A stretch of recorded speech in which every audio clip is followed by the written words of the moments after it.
Hello everyone, आज का जो टॉपिक है उसका नाम है इंट्रासेल्युलर एक्यूमुलेशन। तो इंट्रासेल्युलर एक्यूमुलेशन क्या होता है, इस वीडियो में बहुत ही सिंपल लैंग्वेज हम जानने की कोशिश करते हैं। तो चलिए स्टार्ट करते हैं अपना टॉपिक इंट्रासेल्युलर एक्यूमुलेशन। तो सुनो, इंट्रासेल्युलर एक्यूमुलेशन। तो इंट्रासेल्युलर एक्यूमुलेशन क्या होता है, अगर आपको इस चीज़ को बहुत ही सिंपल लैंग्वेज में समझना है तो आपको पहले समझना होगा एक्यूमुलेशन का मतलब क्या होता है। सुनो, एक्यूमुलेशन का मतलब होता है इकट्ठा होना। जैसे अगर आपको सामने एक फुटबॉल दे, फुटबॉल में आप हवा से पंप से उसमें हवा भर दो, तो आपने क्या किया, हवा को उस फुटबॉल के अंदर एक्यूमुलेट किया, मतलब बोले तो भर दिया, डाल दिया। ठीक है।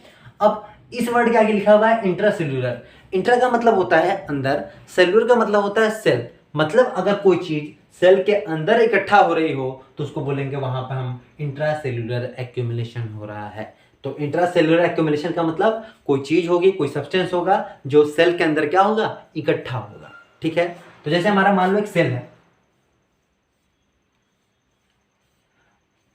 और इस सेल के अंदर कोई चीज हमारी इकट्ठा हो रही है तो हम बोलेंगे इंट्रासेल्युलर एक्यूमुलेशन हो रहा है। ठीक है। अब क्वेश्चन ये बनता है कि क्या क्या चीजें हो सकती हैं जो इस सेल के अंदर इकट्ठा हो सकती हैं। तो देखो, बहुत ढेर सारी चीजें हैं, अच्छी चीजें भी हैं, बेकार चीजें भी इकट्ठा हो सकती हैं। अच्छी चीजों में बात करोगे तो हमारे जैसे वाटर, लिपिड, कार्बोहाइड्रेट, प्रोटीन, ये सब चीजें हमारी। ठीक है। ये सब चीजें हमारी सेल के अंदर क्या हो सकती हैं, इकट्ठा हो सकती हैं। बेकार चीजों में बात करोगे तो बेकार चीजों में जैसे को मान लो कोई बैक्टीरिया वायरस है, वो सेल के अंदर आ गया, सेल के अंदर क्या करेगा, वो अपना जहर को क्या करेगा, रिलीज करेगा। तो जहर इसमें क्या होगा, एक्यूमुलेट, बोलो तो इकट्ठा होगा। तो सब चीजें क्या, बेकार चीजें इसमें इकट्ठा हो रही हैं। या किसी प्रॉब्लम की वजह से इस सेल के अंदर, किसी भी प्रॉब्लम की वजह से हमारे बॉडी में इस सेल के अंदर कुछ हार्मफुल या बोले तो हानिकारक पदार्थ इसमें इकट्ठा हो, तो हम बोल सकते हैं कि इसमें क्या हो रहा है, मतलब इस सेल के अंदर एक्यूमुलेशन हो रहा है। अब एक्यूमुलेशन चाहे वो बेकार चीज़ का हो चाहे अच्छी चीज़ का, एक्यूमुलेशन होना चाहिए, इकट्ठा उसमें होनी चाहिए। तो यहाँ पे क्या हुआ, बेकार चीज़ें इकट्ठा हो गई। ठीक है। तो ये सब चीज़ थी। अब आपके दिमाग में ये क्वेश्चन बन रहा होगा कि ये सब चीज़ें इकट्ठा तो होती हैं, लेकिन होती कहाँ इकट्ठा है। तो देखो, सेल के अंदर ये सब चीजें हमारे साइटोप्लाज्म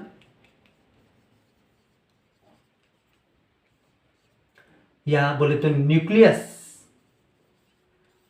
इन्हीं जगहों में ये इकट्ठा होते हैं। मतलब ये सब जो चीज, जो ये सब सब्सटेंस हमारे, ये या हमारा जो जहर वाला चीज था, ये सब हमारे इस सेल के अंदर साइटोप्लाज्म या न्यूक्लियस में ये सब चीजें क्या होती हैं, इकट्ठा होती है, बोले तो एक्यूमुलेट होती हैं। ठीक है। अब इतनी चीजों को तो आप जान गए। इतनी चीजों को जानने के बाद आपके दिमाग में फिर एक क्वेश्चन बन रहा होगा कि ये सब चीजें इसमें इकट्ठा तो होती हैं, कहाँ होती है ये भी पता चल गया, लेकिन इसके पीछे का लॉजिक क्या है, कैसे इकट्ठा होती हैं, मतलब इसके पीछे का सीक्रेट क्या है, कैसे कैसे कोई चीज कैसे इसमें इकट्ठा होती है। तो देखो, कारण बहुत ढेर सारे हैं। ठीक है। उसमें से हमने एक दो कारण लिया है। जैसे पहला हमने फॉर्मेशन ऑफ एंटीट्रिप्सिन हमने लिया है। अगर एंटीट्रिप्सिन का फॉर्मेशन हो जाए तो देखो, हमको पता है ट्रिप्सिन का काम होता है प्रोटीन को पचाने का काम। ठीक है। ट्रिप्सिन का काम क्या होता है, प्रोटीन को पचाना। हमने क्या बना दिया, क्या बन गया, एंटीट्रिप्सिन। एंटीट्रिप्सिन बन गया तो मतलब जो प्रोटीन होगा वो हमारा सही से पचेगा नहीं। प्रोटीन सही से नहीं पचेगा, मतलब प्रोटीन धीरे धीरे उसका अमाउंट बढ़ता चला जाएगा, और धीरे धीरे हमारा बढ़ता चला जाएगा। इस सेल के अंदर हमारा प्रोटीन का अमाउंट धीरे धीरे बढ़ता चला जाएगा, तो हम बोलेंगे हमारा एक्यूमुलेशन हो रहा है।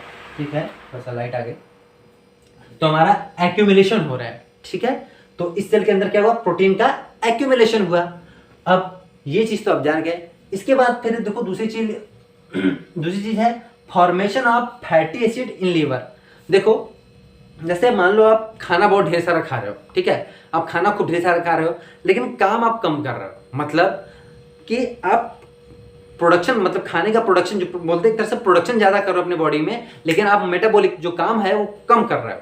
तो इस कंडीशन में क्या होता है, आपके लीवर में फैटी एसिड लगातार क्या होता है, एक्यूमुलेट होने लगता है, जिसकी वजह से आपको मोटापा उटापा ये सब चीजें आ सकती हैं। ठीक है। तो ये चीज था हमारा, मतलब हमारे जो इसमें क्या होगा, एक्यूमुलेशन होने लगेगा किसका, फैटी एसिड का। देखोगे आपका जो धीरे धीरे पूरा बॉडी क्या होगा, फूल जाएगा, आप मोटे हो जाओगे। तो ये सब था हमारे छोटा छोटा कॉन्सेप्ट। रीजन्स और भी हैं, आप खोजोगे तो बहुत से बुक्स वगैरह में आपको बहुत ढेर सारे रीजन मिल जाएंगे। ठीक है। और अगर ये सब चीजें आपके बॉडी में, अगर ये सब चीजें आपके सेल में इकट्ठा होने लगे तो आपको बहुत ढेर सारे प्रॉब्लम्स आने लगते हैं, बहुत ढेर सारे प्रॉब्लम्स आने लगेंगे, आपको कुछ बीमारियां हो जाएंगी। अब कौन कौन सी बीमारियां हो जाएंगी, इसी चीज को तो पूरे पैथोफिजियोलॉजी में हमको पूरा पढ़ना ही है। ठीक है। तो ये सब चीज़ें थी। हम आने वाले वीडियो में आपको सब पता चल जाएगा कि अगर हमारे सेल के अंदर ये सब कार्बोहाइड्रेट मान लीजिए खूब ढेर सारा जमा हो गया, तो ये लिपिड जमा हो गया खूब ढेर सारा, तो लिपिड के जमा होने से कौन कौन सी बीमारियाँ हो सकती है, जैसे कोलेस्ट्रॉल। तो आप आने वाले वीडियो में क्या, जब हम आपको कोलेस्ट्रॉल के बारे में पढ़ाएंगे तो हम पूरी चीज़ को डिफाइन कर देंगे। ठीक है, तो ये था हमारा छोटा सा टॉपिक, क्या होता है intra cellular accumulation. I think बहुत ही सिंपल है, बहुत ही आसान है, आपको समझ आ गया होगा। ठीक है, काफ़ी इंटरेस्टिंग है, आप इसको सोचिए, थोड़ा सा इमेजिन कीजिए, अपने आप आपको समझ आ जाएगा। मिलते हैं आपसे नेक्स्ट वीडियो में, तब तक के लिए जय हिंद।